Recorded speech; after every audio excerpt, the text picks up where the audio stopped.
Pradedame brėžti dėžutę, Create Sketch įrankį pasirenkame horizontalią plokštumą, pasirenkame brėžti stačiakampį ir nuo centro brėžiame kvadratą 50 ant 50 mm. Nubrėžiam plokščią mūsų figūrą, kvadrato figūrą ir jai suteiksim erdvę, tai yra Extrude mygtukas ir gauname kubą 50, kraštinė su 50. Toliau to kubo viduje išskobsime jį, padarysim jo briaunos storį, jo kraštinių storį 2 mm. Mums reikia, aišku, dabar pasižiūrėti, ar tikrai viduje yra išskobta.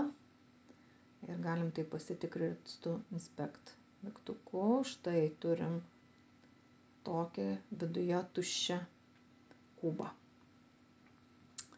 Dabar suformuosime kubo. Tai kubo kraštines užapvalinsim, tai yra briaunas užapvalinsim. Na ir užapvalinimo dydis tebūnie 2 mm. Kubelės dėžutė bus malonesnė vaizdui, o jei spausdinsim ir smagiau paimti į ranką. Na, o dabar formuosim taip pat ir dėžutės dangtelį. Taigi, pasirenkame Split Body įrankį.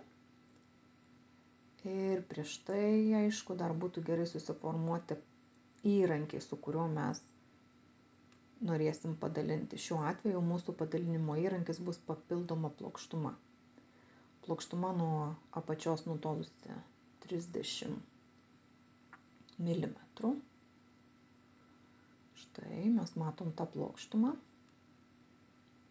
Ir tą plokštumą padalinsim mūsų kubą. Tai bus pasirinko Split Body įrankį. Tai yra padalijimo, pasižymim mūsų kūną, pasižymim dalijimo įrankį ir iš karto ta vieta, kuri bus padalinta, perpjauta, matosi. Štai dabar turim du kūnus. Juos mes galim išjungti, galim juos matyti ir jeigu išjungiam dangtelį, dangtelio matome vieną kitą ar kitą dalį. Visuomet reikia pasižiūrėti, ar mūsų kas matoma, kas yra išjungta, kas neišjungta. Taigi, dabar dar užsiimsime su apvalinimu vidinių briaunų, vidinių dėžutės briaunų. Pagal norą galima tai daryti, galima nedaryti. Tiesiog estetiškiau atrodo ir įprantama naudoti įrankį žymėjimo. Viduje suapvalinom tokiu pačiu spinduliu kaip ir išorėje 2 mm. Štai apatinę dalį suapvalinom. Dabar grįžtame prie viršutinės. Taip pat iš vidaus pasižymim visas briaunas, visas vidinės briaunas. Žymime su Shifto įrankiu. Kartais nušoka, tačiau atidžiai kiekvieną briauną susižymim.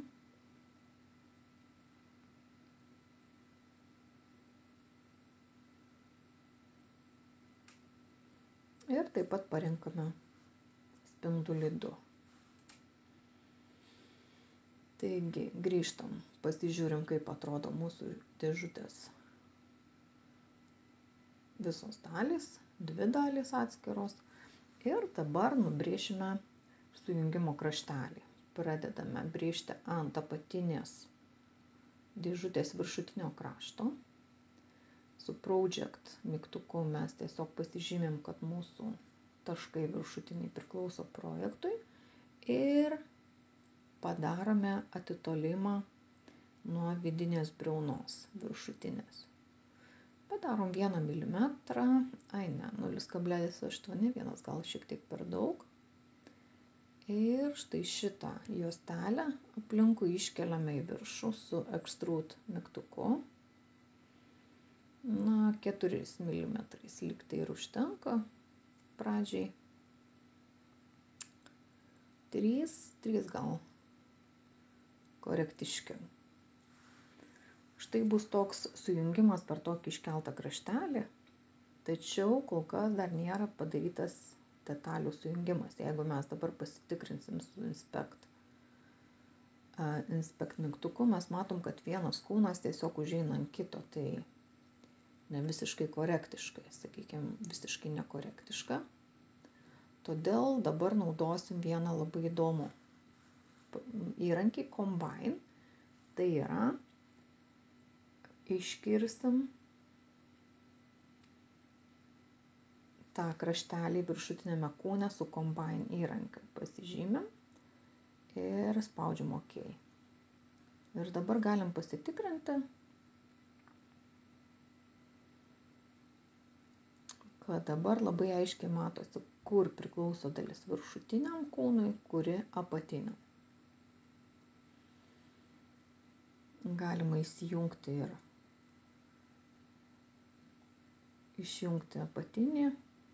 Ir dabar iškart pamatom, kad yra viskas iškirsta dangtelėje pagal apatinės dėžutės dalies kraštelio dydį.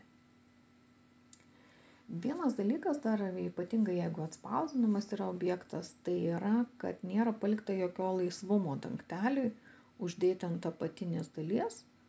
Tai reikėtų būtinai pasinaudoti Offset Face įrankiu.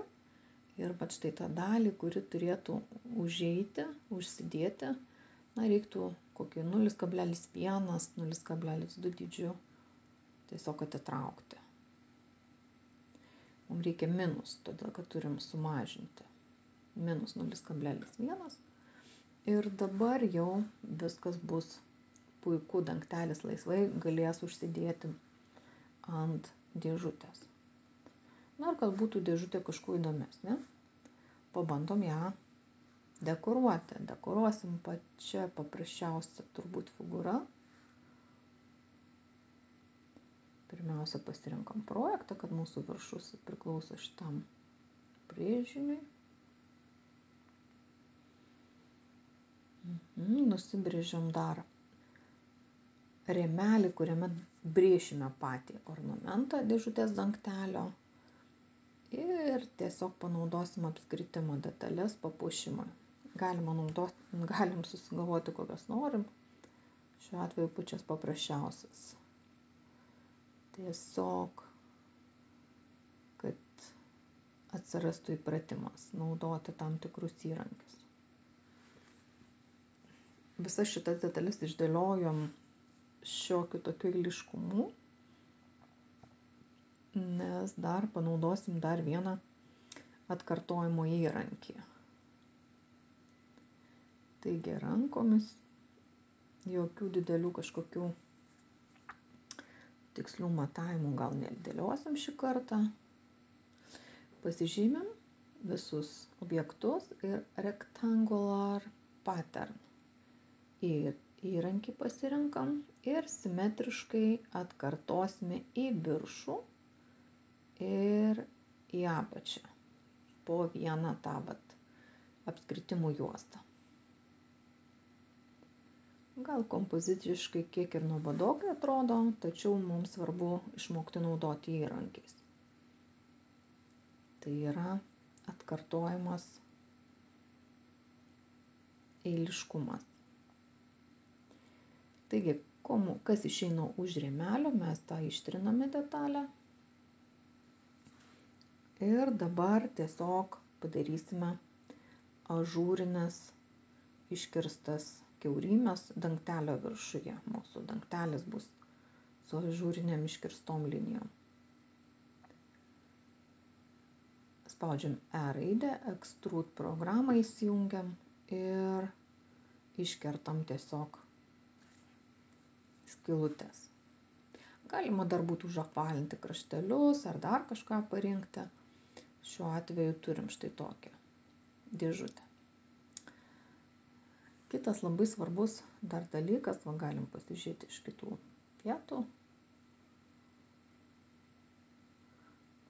svarbus dalykas, jeigu norėtume atspausdinti dėžutę, ją reikėtų truputėlį kitaip išdėlioti erdvėje. Mums reikėtų dangtelį su Move programa gražiai paguldyti šalia pačios dėžutės.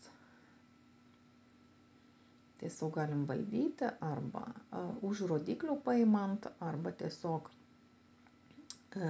iš atsiradusiame ekrane ir sulyginti apačią su dėžutės apačia. Štai tokiu būdu labai korektiškai gražiai galima jau paskui nusiųsti, spausdinti su 3D spausdintuvu pačią dėžutę.